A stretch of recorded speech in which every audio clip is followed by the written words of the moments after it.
Hello বন্ধুরা, আজকে আমি বানাবো কুমড়ো পাতা দিয়ে শুটকির বড়া। তো দেখো আমি এখানে এই যে আমার এটা হচ্ছে শুটকির হাঁড়ি, আমরা মাটির হাঁড়িতেই রাখি সচরাচর, কেননা শুটকিটা তাইলে নষ্ট হতো না। এখানে কিন্তু চন্দনা শুটকি আছে, বাঁশপাতি শীতল আছে, আর পুঁটি শুটকি আছে। এই যে এটা হচ্ছে চন্দনা শুটকি, এটা হচ্ছে শীতল শুটকি, আর এটা হচ্ছে এদিকে বাঁশপাতি শীতল। তাহলে চলো এবার আমার রেসিপিটা শুরু করা যাক। তো দেখো আমি চন্দনা শুটকির বড়া বানানোর লেগে এখানে কিন্তু চন্দনা শুটকি নিয়ে নিছি বড় বড়। আর এইটা হচ্ছে কুমড়ো পাতাটাতে দেখো আমি কিন্তু একটু হালকা করে সিদ্ধ করে নিছি যাতে নরম হয়ে যায়। আর এখানে দেখো পেঁয়াজ কুচি নিছি, কাঁচা লঙ্কা নিছি। এরপরে বাকি আরও কি কি মিক্স করবো আমি সেটাও কিন্তু তোমরা দেখাবো। তো দেখো সবার প্রথমে কিন্তু আমি শুটকিটারে কিন্তু ভালো করে জল দিয়া আঁশ টাশ পরিষ্কার করে জল দিয়ে ভালো করে ধুইয়া নিছি। এরপরে এই দেখো এটা হচ্ছে কুমড়ো পাতা। আমরা অনেকে কিন্তু চাল কুমড়ো পাতা দিয়েও বানাই। আজকে আমি বানাবো কুমড়ো পাতা দিয়ে বড়াটা। এই যে দেখো আগের থেকে কিন্তু আমি সিদ্ধ করে রাখছি। আর এখানে পেঁয়াজ কুচি আছে, লঙ্কাও, কাঁচা লঙ্কাও আছে। দেখো আমি প্রথমে কড়াই বসাই দিলাম উনুনের উপরে। আমি প্রথমে শুটকিটা একটু ভাজা নিব, তার লেগে আমি অল্প পরিমাণে সরষের তেল দিয়ে দিলাম কড়াইতে। তেল আমার গরম হয়ে গেছে, আমি এখানে আগে অল্প একটু হলুদ গুঁড়া দিয়ে দিলাম, অল্প একটু নুন দিয়ে দিলাম, তারপরে আমি দিয়ে দেবো আমার শুটকিটা।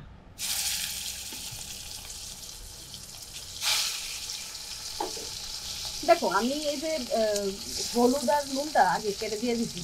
আমরা তখন এমনি মাছ খাই, মাছ ভাজার আগে তারপর শুটকি ভাজার আগে যাতে তেলটা ছিটকায় না পড়ে, এই কারণে কিন্তু আমরা আগে থেকে হলুদ আর লবণটা দিয়ে দিলাম। বেশি ভাজলাম না, অল্প করে ভাজবো। দেখো আমি কিন্তু শুটকিটারে ভাজা নিছি, এই যে আমার শুটকি ভাজা হয়ে গেছে। এইবারে এই দেখো এখানে এই পেঁয়াজটা আর এই যে কাঁচা লঙ্কা এটা এবার রেডি করে নিব। এর মধ্যে কি দিমু সেটা তো কইতাছি। দিয়ে দিমু, এই দেখো লবণ দিয়ে দিমু, তোমাদের লবণ দিবা স্বাদ অনুসারে লবণ দিয়ে দিবা। আমি এবার দিয়ে দিলাম একটু হলুদ, হলুদ খুব একটা দিতাম না। এরপরে কিন্তু দিয়ে দেবো এই যে লঙ্কার গুঁড়া, কারণ এই মেইন কালারটা কিন্তু আইব এই লঙ্কার গুঁড়া দিয়ে কিন্তু।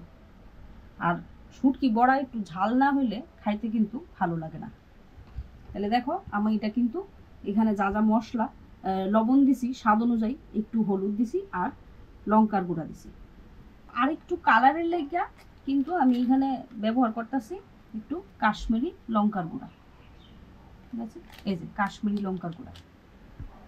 এবার আমি এটারে কি করবো, মাইখা নিব হাত দিয়া। তোমরা ওই হ্যান্ড গ্লাভস দিয়েও মাখতে পারো, একটু হাতটা জ্বলতে পারে যেহেতু আমরা লঙ্কা দিছি। দেখো এইভাবে কিন্তু নরম করে লেখিব পেস্টটারে মাইখা মাইখা। ঠিক আছে, দেখো এইভাবে মাখতে। দেখো আস্তে আস্তে কিন্তু আমার যত মাখবো আমি এটা তত কিন্তু আমার কালার আইব। দেখো এখনই কিন্তু এত লোভনীয় মানে লাগতেছে, আমার কিন্তু মুখে এখনই জ্বলায় পড়ছে কিন্তু। আর এটা যখন বানায়া পুরা রেডি হয়ে যাবো তখন কিন্তু খাইতে আরো সুন্দর হইব, খাইতে এত টেস্ট হয় এটা।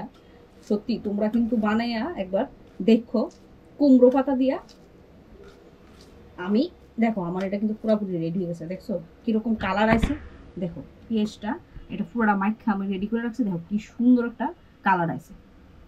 এবার আস্তে আস্তে দেখো আমি কিন্তু পুরাটা বড়ার ব্যাটারটা পুরো মানে পুরাটা আমি রেডি করে নেবো। এবার এক এক করে এটা হচ্ছে আমার কুমড়ো পাতাটা। দেখো আমি এক এক করে এবারে পাতাটা এই যে এখানে কিন্তু আমি 2টা পাতা নিয়ে নিছি। দেখো এইভাবে দিতে হইব। এই যে এই একটা পাতা প্রথমে দিছি, তারপরে এই পাতাটা দিয়ে দিলাম, আর একটা পাতা আমি দিয়ে দেবো।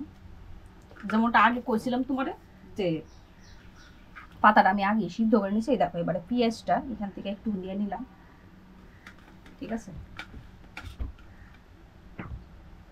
ঝালটা কিন্তু তোমরা তোমরা স্বাদ অনুযায়ী কিন্তু যে যতটুকু ঝাল খাও সেই অনুযায়ী কিন্তু দিতে পারো।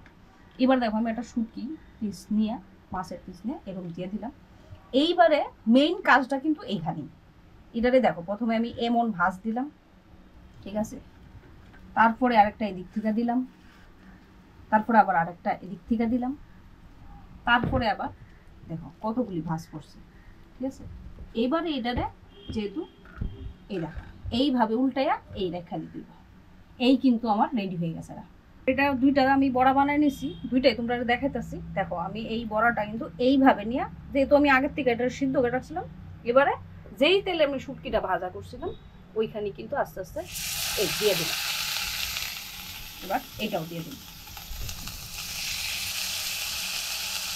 এইভাবে দিয়া আমি কিন্তু 10 মিনিট এটাতে এই যে ঢাকা দিয়ে দিই।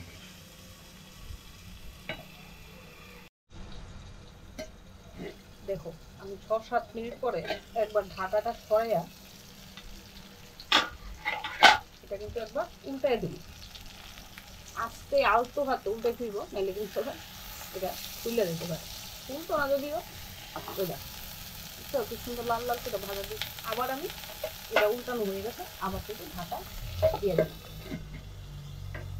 ঢাকা তুলে নিছি, দেখো কি সুন্দর এরকম করে হালকা লাল লাল করে কিন্তু ভাইটা নিচে নিতে। এটা পুরা কিন্তু আমার রেডি হয়ে গেছে বড়া। এবার দেখো আমি এরকম ইন্টারেস্টিং রেসিপি তোমার কাছে আরো অনেক নিয়ে আমু, শুটকি অনেক সুন্দর সুন্দর রেসিপি, লোভনীয় রেসিপি। আমার তো দেখা এখনই কিন্তু জড়াই পড়তেছে। আমি এটা টেস্ট করে তারপরে তোমরা কমো।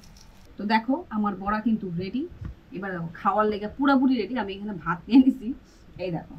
এইবার আমি এটারে তোমরা খুললে দেখাবো যে ভিতরটা কেমন হয়েছে। দেখো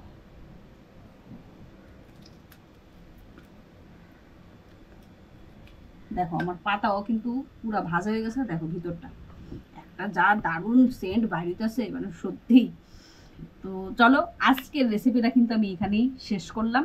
তো তোমরা আমরা জানাইও যে তোমরাও বানাই সেটা খাই আর টেস্ট করে কমেন্ট অবশ্যই জানাও যে টেস্টটা কেমন হয়েছে। আর হ্যাঁ, যদি আমার এই রেসিপিটা তোমরা ভালো লাগে আমার চ্যানেলটা একটা সাবস্ক্রাইব করে দিও, লাইক করো, কমেন্টে জানাও টেস্ট কেমন হয়েছে। আবার দেখা হইব তোমার সঙ্গে অন্য কোনো লোভনীয় টেস্টি রেসিপি নিয়ে।